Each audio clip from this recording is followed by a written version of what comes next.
Hello and welcome to my channel. Thank you for joining me in this Art Addicts Alliance video for the month of July 2022. And this month's theme was Surreal or Dream. This is my first ever surreal type of painting, or at least one that I finished, and I'm really excited to share this with you, so let's get painting. So while you watch me stain this canvas, which is usually always my first step for my bigger paintings, let's talk about how it came to be. By the way, this is an 11 by 14 inch. Not that long ago, maybe a couple of months ago, I bought 3 Domestika courses for $25. I've always seen Domestika ads and they were starting to pique my interest.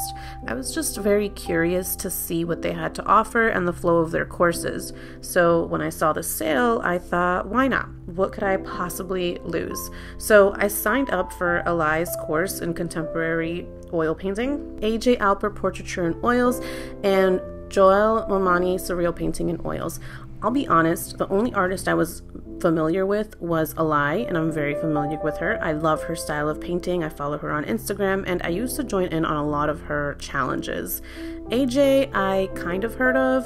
I wasn't too familiar with him or his work. Then I looked him up and thought I'd give it a shot. And lastly, Joel, I had zero idea who he was, but I was immediately interested because he was a Peruvian artist. And then when I saw his work, I was sold. But I don't want this video to turn into a Domestika review, so let's pause right here and quickly talk about the Art Addicts Alliance in case you're new to my channel. Very simply put, the Art Addicts Alliance is a group of artists on YouTube that collab once a month on an official prompt that we vote on in our Discord. You can also join our Discord and vote for the monthly prompt, suggest themes, chat with us, and share your art or your content. And if you're interested in becoming an official permanent member, you can apply right on our Discord. We only ask that you are an active creator, meet our age requirements, and have a minimum of 100 subscribers. If you don't want to commit on being a permanent member, you could also join as a featured guest for the month, whatever it is that you feel comfortable with. And you don't need 100 subscribers to be a featured guest. It's a great supportive group of artists and art lovers, and it's fun to see how everyone makes their prompt truly their own. The Discord is also just a fun place to keep in touch and talk about random things and make new art friends. So far, this amazing group of awesome artists is made up of Jazz Capri, Weblight Dreams, Jenna Gets Creative, Pan-Dimensional Space Zombie, All Funnies and Games, The Artsy Pineapple, Enjoy Drawing with Mary, Color Nix, Fuzzy Dragons, Artsy Kristy, and me. I highly recommend you check out all their channels. They will be listed in the description below. Okay, so like I said, I'm not going to talk about or review the courses that I'm taking on Domestika in detail, but if you're interested in a Domestika course review of these classes, let me know. I have a couple requested videos in the works, and I'll be happy to add this one to the list as well. I also bought the sketchy 30 days of watercolor portraits. I haven't started that yet, but if you want a review on that too, let me know. But in short, I haven't even finished the Domestika course on surrealism yet, but I did create this painting with the practice that he gave us, and I've got to say I'm pretty happy with it. I'm not sure if it came out exactly how I wanted it to. I kind of thought about making the background gray or black, but I ended up really enjoying the green, so I left it that way. By the way, I decided on the green because most of my paint on this piece is leaning towards reds and warmer colors, so I wanted to use a complementary color to give it a nice feel and to have a nice balance and kind of to bring some parts of the colors down. And color wheels have become one of my closest friends as of lately. It's really funny because I never thought I would use color wheels so often, but they're so helpful. Even if you already are comfortable with colors and stuff like that, it's just so nice to look at a color wheel and not really have to second guess things. Just to keep it simple, I took the word dream and kind of played an association word game with it and thought of things that came to mind when I think of dream. For me, that's clouds, sleep, darkness, and sometimes even death. Let's be real, we all have those nightmares. Darkness was my first thought because I feel like I rarely dream, and it feels like when I do dream, it's more often a bad one than good. But apparently we all dream, we just don't remember our dreams by the time that we wake up.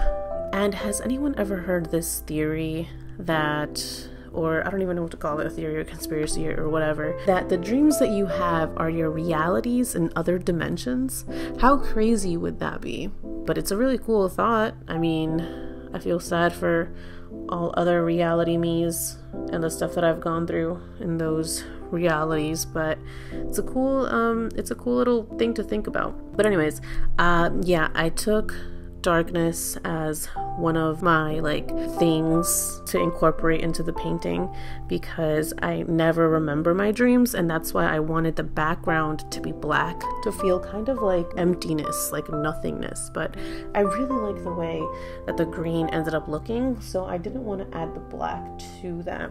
So I guess I'm leaving the black in the roots of my hair. And since clouds was another kind of thing that I think about when it comes to dreams, I don't know if it's because I'm thinking about a cloudy pillow, or I'm thinking about daydreaming or something, but clouds is one of the things that come to me when I think of dreams or dreamy. I wanted to have a head full of clouds, and I looked for cloud references that were similar to my current hair color, which is red, and then I have some purpley-ish kind of roots.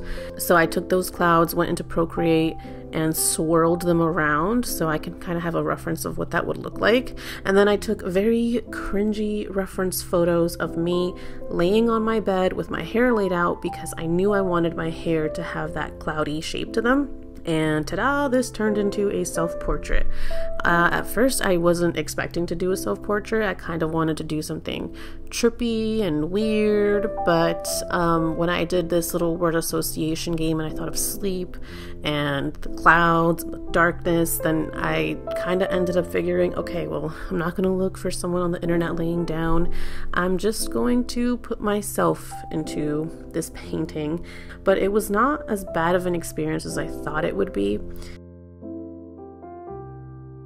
I thought while I was painting I was going to feel really weird painting my own characteristics, but honestly, while I was painting, I wasn't thinking about myself at all. I was just looking at the reference and just painting as if it was another commission, or as if it was just any regular old reference. It didn't even feel like I was painting myself, if that makes sense.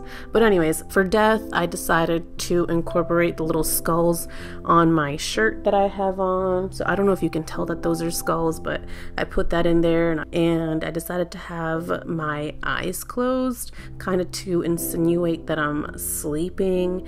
And since there's clouds all over the place and certain clouds are floating away, I wasn't sure if I felt like this was more like a daydream or if my head was pillows, which is kind of the whole point of surreal paintings, right? Is to make someone think and have their own interpretation of your painting. To me, before really learning anything, that's what I think surreal painting is all about. It ended up taking me 2 sessions to finish this painting.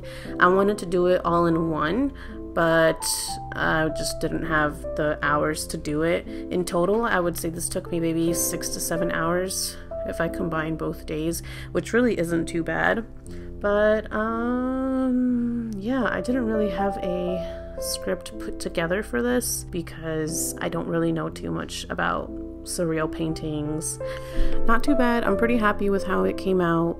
For my first time doing a surreal / self-portrait, I can kind of see why the masters did it. I mean, no, I can't see why the masters did it. That's total BS. I still don't really get it, but it's not as scary as I thought it would be. I thought it was going to be way scarier. I think the next step is to try to look in the mirror and do it. That's, I think, the ultimate challenge, because drawing or painting from a photograph, in my opinion, is way easier than drawing or painting from life, just because there's so many other steps that you have to take when it comes to drawing or painting from life, if that makes sense.